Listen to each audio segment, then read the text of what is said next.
Wa idza sa'alaka ibadi anni, kalau hambaku bertanya kepadamu, di mana Allah? Saya pengen curhat. Wa idza sa'alaka ibadi anni fa inni qarib. Aku dekat. Artinya ketika kita pengen curhat, Allah mendatangi kita. Kadang-kadang kita nggak pengen curhat aja, Allah mendatangi kita karena pengen dicurhatin. Kan baik banget Allah tuh. Padahal kan yang butuh kita ke Allah, bukan Allah butuh kita. Tapi karena saking pemurahnya Allah, dari arasy-Nya turun ke langit dunia. Setelah turun ke langit dunia, Allah bertanya, hal min dhi hajah, ada enggak hamba-hambaku yang butuh pertolongan? Allah manggil-manggil kita tuh di langit dunia tuh. Allah manggil-manggil kita, kita tidur. Ilfil enggak Allah? Besok datang lagi. Hal min dhi hajah, ada enggak hamba-hambaku yang butuh pertolongan? Masih tidur. Ilfil? Enggak, besok datang lagi. Dan itu berlaku dari sejak Allah menciptakan manusia sampai hari kiamat. Enggak pernah Allah ilfil sama kita. Inilah tempat curhat yang paling baik. Hanya ada dua. Satu kepada Allah, kedua kepada pasangan. Kalau tidak ada pasangan, bolehlah sesekali kepada orang tua. Tapi kadang-kadang harus dibatasi juga. Karena ada hal-hal yang kalau kita sampaikan kepada orang tua, pasangan kita gak ridho. Ketika kita ngomongin ke ibu kita, mungkin pasangan kita menjadi malu karenanya. Masalah nafkah mungkin. Kan itu harga diri suami banget ya. Kalau seorang istri kemudian curhat ke ibunya, ya AA ngasihnya kurang terus setiap bulan. Kan dia jadi malu nih. Ada hal-hal yang suaminya akan malu dan gak rela. Terus kepada siapa yang insya Allah suami kita gak malu? Kepada Allah. Ya Allah, suami saya ngasih nafkah kurang terus udah berapa bulan? Saya sih berharap gak usah banyak-banyak ya Allah, 30 juta aja sebulan. Ini masih kurang 29 juta, kurang sejuta curhat ya. Karena suami kita juga curhatnya ke Allah. Ya Allah, saya pengen nambahin nafkah buat istri saya. Ya Allah, ya Allah, ya Allah. Dua-duanya curhat nih.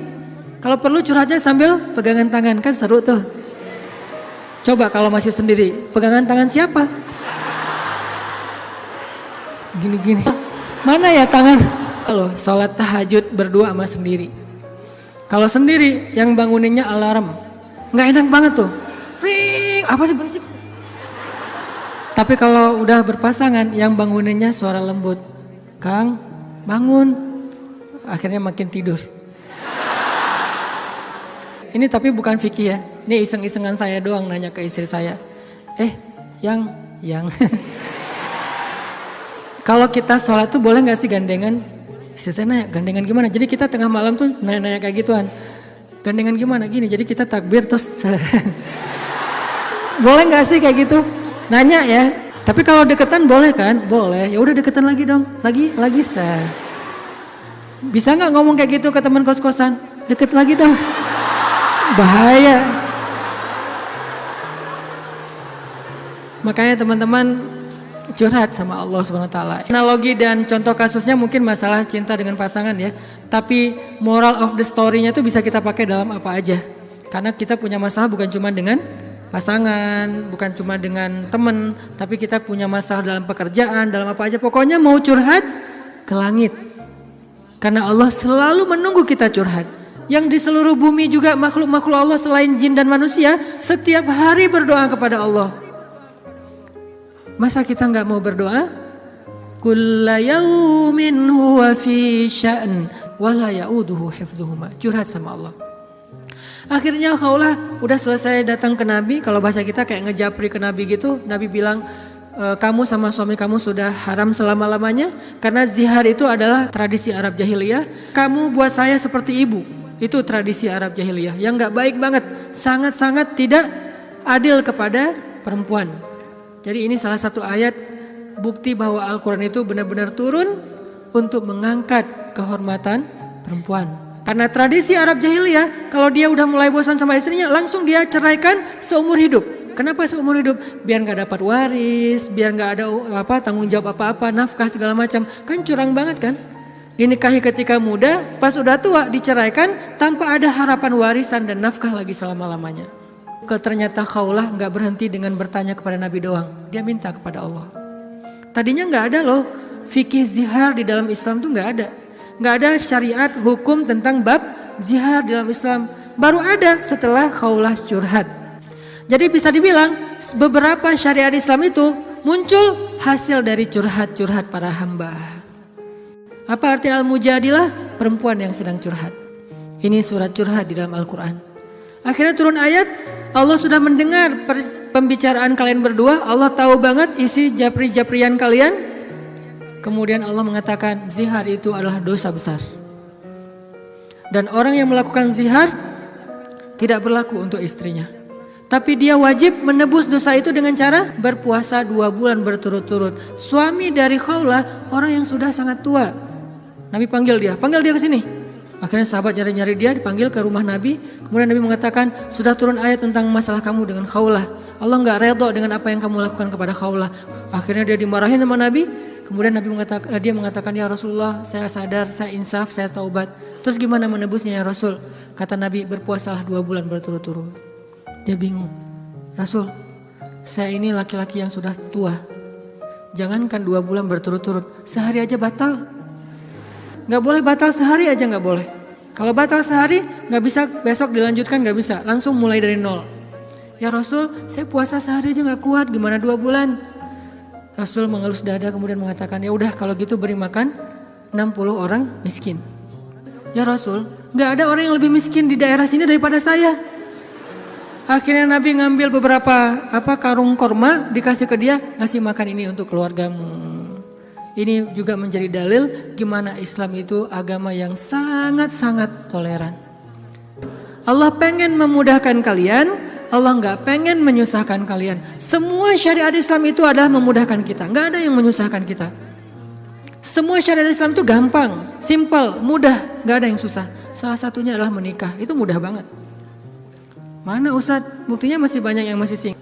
Berarti bukan Allah yang menyusahkan pernikahan, calon mertua tuh. Nah Allah mah memudahkan kan ya. Bayangin pernikahan itu kan simple ya. Akad nikah sederhana kan. Yang cuman saya nikahkan putri saya terima putri bapak dengan mahar sekian dibayar tunai, sah. Akhirnya berubahlah status, berduaan apalagi dan seterusnya apalagi dosa aja isinya. Sekarang berubah. Memandang aja berpahala. Apalagi ya. Memandang aja berpahala, kebayang gak tuh? Memandang pasangan itu sama kayak memandang Ka'bah. Duduk sambil ngeliatin Ka'bah itu pahalanya kayak 2 rakaat sholat loh. Sholat mutlak. Berarti memandang istri yang lagi rempong sama dengan 2 rakaat sholat mutlak. Baru memandang gimana menyentuh, gimana mengecup keningnya, gimana memeluknya, gimana dan gimana. Ibadah sholat mudah banget, gak bisa berdiri, duduk. Gak bisa duduk, berbaring. Gak bisa sholat tepat waktu, dijamak. Gak bisa menjamak, dikosor, dikodok. Kenapa dikodok? Soalnya ketiduran. Yang penting jangan istiqomah. Masa mengkodok istiqomah ya? Jam 9 pagi, sholat apa itu? Kodok subuh. Sekalian dijamak dengan duha. Istiqomah udah setahun kayak gitu. Nah ini. Kayak misalnya kita pulang malam, belum isya nih. Tadi pas isya, pas lagi di jalan macet-macetan, sampai di rumah capek banget, mandi segala macam, makan, akhirnya ketiduran. Lupa kalau kita belum salat isya, bangun-bangun subuh, oh iya ya semalam saya belum isya. Gak apa-apa, lakukan ketika kita ingat. Karena itu lu lupa atau gak sadar atau gak tahu ilmunya. Balik lagi, akhirnya Allah turunkan ayat untuk ngebela Khawlah bintu Sa'labah. Kenapa? Curhat kepada Allah. Jadi butuh cinta. Butuh ditambahkan rasa cinta, butuh diharmoniskan perasaan cintanya, minta kepada Allah karena cinta itu dari Allah Subhanahu wa taala, bukan dari makhluk. Hati kita itu ada di antara jemarinya Allah, ada di dalam genggamannya Allah. Kadang-kadang kita sendiri nggak berkuasa untuk nolak apa yang diinginkan oleh hati kita sendiri loh. Dan saya ngebuktiin banget, saya sering bilang saya itu bukan tipe istri saya banget. Ada 4 hal yang istri saya gak mau, 4-4-nya ada di saya. Ketika sebelum ketemu saya pokoknya saya gak mau ini. Aduh gak mau banget deh, gak banget deh. Makanya jangan gampang nyumpah-nyumpahin ya. Nanti malah dikasih seperti yang kita sebutin. 4 hal yang saya gak pengen banget ada suami saya yang 4 ini. Ternyata pada diri saya ada 4-4-nya. Ya Allah, tundukkanlah hatinya untukku. Ditundukkan. Kok saya gak bisa nolak kamu? Ya Kuat-kuatan doa kan? Dia berdoa, ya Allah please jangan orang itu. Ya Allah please yang dia. Kuat-kuatan doa. Ya Allah jangan orang itu please, jangan orang itu. Ya Allah please dia aja, jangan yang lain. Ustadz dilawan ya. Doa. Jadi minta sama Allah itu gampang banget loh. Hidup kita tuh cuma masalahnya cuma gini doang. Buat saya hidup saya itu modalnya bukan duit, bukan teman, walaupun itu semuanya penting dan berharga, tapi modal paling penting dalam hidup saya itu ini. Makanya saya nggak mau sama sekali menggadaikan doa dengan makanan yang syubhat dan haram, nggak mau saya. Misalnya jalan ke luar negeri kayak kemarin New Zealand, Jepang yang muslimnya minoritas kan susah nyari makanan halal tuh. Mending lapar daripada saya akhirnya mencari-cari alasan, ini kan darurat kan udah nggak ada pilihan segala macam. Ini kan makannya ikan, tapi kan satu minyak dengan makanan yang nggak halal. KFC kalau di luar negeri itu halal. Mungkin kalau di Singapura McD KFC-nya udah ada label halal. Tapi kalau di beberapa negara yang lain nggak ada label halal. Walaupun ayam kan bukan babi Ustaz, bukan pork. Tapi kan dia nggak disembelih dengan nama Allah. Saya nggak mau. Pengen ngerasain gimana ya rasanya ayam goreng di mana gitu, ayam kriuk di mana, dia beda dengan di Indonesia. Tapi kan itu bahayanya bukan masalah hal haram, menggadaikan doa kita. Begitu kita makan, kenyangnya cuma sebentar, nanti juga udah lapar lagi, tapi doa kita ditolak 40 hari 40 malam. Gimana kalau pas lagi di luar negeri, terus kita ada masalah di imigrasi pas di bandara, kita berdoa gimana cara Allah akan mengabulkan? Kenapa? Modal kita dalam hidup tuh doa banget tuh. Saya ngerasa banget banyak keajaiban dalam hidup gara-gara berdoa. Bukan berarti saya udah soleh ya, bukan. Allah yang maha baik. Minta, ya Allah saya lagi butuh ini. Jadi duit kita teman-teman ada di sisi Allah. Jadi gak usah khawatir, tinggal minta. Teman-teman khawatir gak nyimpan duit di bank? Gak khawatir kan? Uang ada di bank 1M. Tenang kan? Kenapa kok tenang nitip uang 1M kepada manusia, tapi gak tenang menitipkan harta itu kepada Allah? Ini gak fair nih imannya nih. Kalau Allah lebih dahsyat daripada kartu dan buku rekening apa? Allah tidak pernah ingkar janji. La yukhliful mi'ad. Allah lah yang memberi kalian rezeki. Allah lah yang menjamin untuk kalian hidup. Sehingga buat saya pribadi, saya tuh orang kaya. Uangnya di mana Ustaz? Di Allah. Saya tuh orang kaya, punya banyak aset. Mana asetnya? Allah yang tahu. Saya nggak tahu, tapi Allah tahu. Kan gitu kan, sederhana sebetulnya, gampang banget. Duit ada di Allah. Sama kayak orang bilang, saya banyak duit, alhamdulillah sekarang ada beberapa ratus juta. Di mana? Di bank. Aman? Enggak. Walaupun kita merasa nyaman, tapi enggak aman. Kalau di Allah, kita enggak merasa nyaman, padahal itu yang paling aman. Tapi kan enggak ada wujudnya Ustaz. Emang di bank ada wujudnya? Tapi kan enggak ada bukti apa-apa segala macam. Apakah Allah pernah ingkar janji? Enggak pernah. Tapi nariknya gimana Ustaz? Kalau ke bank kita tinggal datang ke tellernya, kita minta. Kalau ke Allah lebih gampang, gak perlu macet-macetan ke teller, gak perlu ngambil nomor antri, tinggal gini doang. Lebih mudah. Gak ada tapi untuk Allah. Tapi itu hanya berlaku buat kita. Sebaik apapun kita ada tapinya. Tapi kan dia juga manusia. Minimal. Kalau enggak, tapi kan dia gak jujur. Tapi kan dia jahat. Tapi kan dia curang. Kalau dia orang baik, tapi kan dia manusia. Tetap ada kurangnya kan? Kalau Allah gak ada tapinya. Allah gak akan memberikan harta karena kekurangan. Allah maha kaya. Allah terlalu sibuk. Allah maha kuasa. Allah gak dengar. Allah maha mendengar. Allah misalnya gak melihat. Allah maha menyaksikan. Apa sih yang kita persoalkan dari Allah? Tinggal gini doang. Tapi saya udah sering gini gak didengar sama Allah. Berarti kita gak punya kontrak. Kontrak itu udah kita batalin dengan makanan yang haram. Kontrak itu udah kita batalin dengan memutuskan silaturahim. Kontrak itu udah kita batalin dengan berburuk sangka kepada Allah. Itu kan yang membatalkan kontrak. Begitu kita berburuk sangka kepada Allah, apa sih maunya Allah nih? Ya Allah, please tolong saya dong. Tapi ngomongnya apa sih maunya? Allah, batal kontraknya. Harusnya kita mengatakan, ya Allah, bantu saya ya Allah. Saya yakin tidak ada sesuatu yang sia-sia dari takdirmu. Kita berbaik sangka kepada Allah, maka Allah pasti akan menunaikan janji. Wa aufu bi ahdi, ufi bi ahdikum. Tunaikan janji kalian kepada aku tunaikan janji aku kepada kalian. Modal itu doa banget teman-teman. Doa banget. Cinta, mau dapat sahabat, mau dapat pasangan, mau dapat kasih sayang orang tua, mau dapat doa dari orang-orang soleh, mau dapat rezeki yang berkah, mau dapat terutama cinta dari Allah. Caranya adalah menengadahlah ke langit, bukan ke bumi. Sujudlah di bumi, lalu memintalah ke langit, maka Allah Subhanahu wa taala akan melimpahi kita dengan rasa. Tinggal kita yakin aja sama Allah. Masalah yakin inilah yang membuat kita kadang-kadang jadi harus menunggu.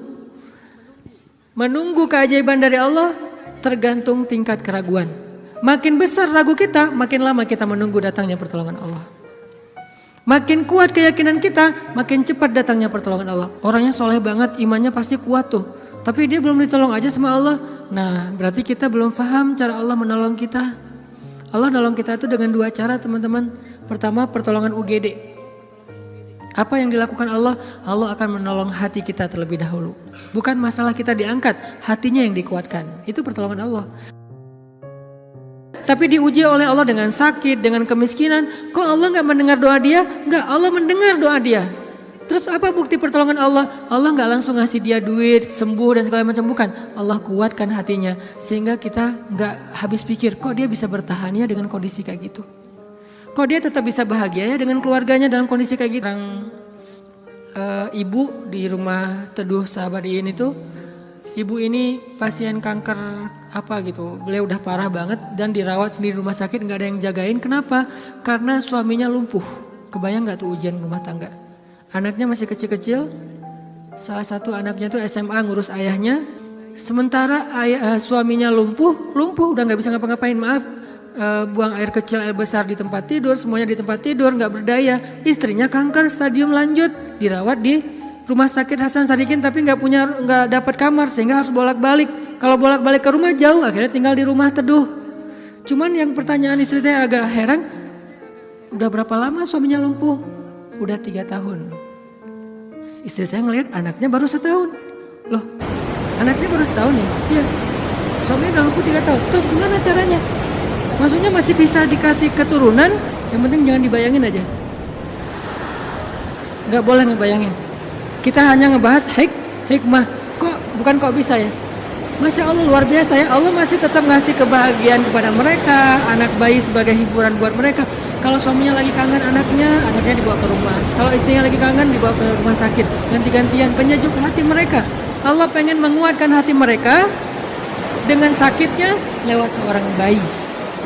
Itu cara Allah menolong kita teman-teman sebelum diangkat masalah kita. Sehingga jangan salah paham kalau ada orang soleh miskin. Kalau ada orang soleh sakit. Kalau ada orang soleh kena musibah terus. Mungkin Allah tidak langsung menyelesaikan masalah dia. Tetapi Allah lebih suka untuk menjaga hati dia. Karena dengan cara kayak gitu Allah akan terus dekat dengan dia. Kadang kalau kita diselesaikan masalahnya oleh Allah tiba-tiba jadi jauh kan. Ya Allah tolong saya tahajud 1 juz 1 malam. Luar biasa tuh kalau lagi ada masalah. Satu masalah selesai gak usah tahajud. Sholat aja dijamak lagi tuh tadi. Maghrib dijamak dengan isya, zuhur dijamak dengan asar, subuh dijamak dengan duha. Jadi sehari menjamak 3 kali sholat. Kenapa? Udah gak ngerasa butuh sama Allah. Allah tahu itu. Makanya nih kayaknya hambaku nih kalau aku tolong nanti jauh lagi. Sementara aku kangen. Kan tetap happy, tetap bahagia. Yang gak bahagia itu orang yang lihat. Yang justru gak tega itu yang ngelihat, yang ngerasain. Biasa-biasa aja. Saya kadang-kadang gak habis pikir dengan beberapa orang teman saya soleh banget, hidupnya tuh susah banget. Kerjaannya gak jelas, penghasilannya gak seberapa, anaknya banyak dan sering nunggak gitu di sekolah teh. Tapi saya lihat keluarganya, anak-anaknya senyum-senyum semuanya, pada hafal Al-Quran, suami istri akur segala macam. Kok mereka bisa bahagia dengan modal hidup yang cuma segitu, sementara ada keluarga lain yang modal hidupnya berlimpah tapi gak bahagia. Karena yang ini ditolong hatinya, yang itu tidak ditolong hatinya. Minta aja sama Allah, apapun masalah kita. Apalagi cuma masalah perasaan hati. Allah bolak-balikan hati sesuka Allah. Gampang banget buat Allah. Kadang-kadang yang saya cerita, ketika kita terbesit dalam hati aja Allah wujudkan kan.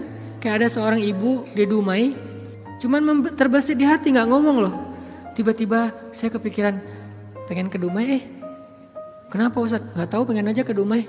Akhirnya kita ngumpulin tuh daftar yang ngundang di seluruh Indonesia, terus kita yang nentuin mau kemana. Ke Dumai Akhirnya nentuin beli tiket ke Dumai, walaupun sebetulnya jadwalnya tuh rush banget loh. Jadi jadwalnya tuh sangat padat, tapi bela-belain ke Dumai. Kenapa? Allah yang menuntun hati saya, menggerakkan hati saya untuk datang ke Dumai. Begitu saya sampai di Dumai, ternyata Allah men-setting Beliau yang menjemput kita di bandara, lalu satu mobil, kata beliau, inilah batin saya sebulan yang lalu. Allah ngasih bukan cuma di sebuah taklim, satu mobil bisa curhat masalahnya. Bukan saya soleh, bukan, dianya yang solehah. Allah yang maha baik dan kita bisa banget. Jadi kalau orang bisa datang ke kita lewat doa, berarti jodoh juga bisa datang ke kita lewat doa. Tinggal kuat-kuatin aja doanya kayak tadi. Saya pernah satu raudhah dengan seorang calon pejabat ya. Satu raudhah, dia lagi umroh, saya juga lagi umroh. Kita satu karpet hijau tuh raudhah. Kebenaran saya tahu beliau dan gak setuju dia menjabat karena banyak mudaratnya daripada manfaat. Dan saya tahu karena mau menjabat waktu itu, dan saya tebak-tebak aja nih kayaknya doanya supaya dia dipilih nih. Dia doa di sebelah saya juga doa di sebelah dia. Saya doanya pas dengerin kayaknya khusyuk banget, doanya nangis-nangis itu. Ya Allah, tolong jangan kabulkan doa orang di sebelah. Ya. Karena mudaratnya lebih banyak, saya nggak rela banget dia yang berkuasa karena bahaya banget. Jelas doa itu yang paling luar biasa.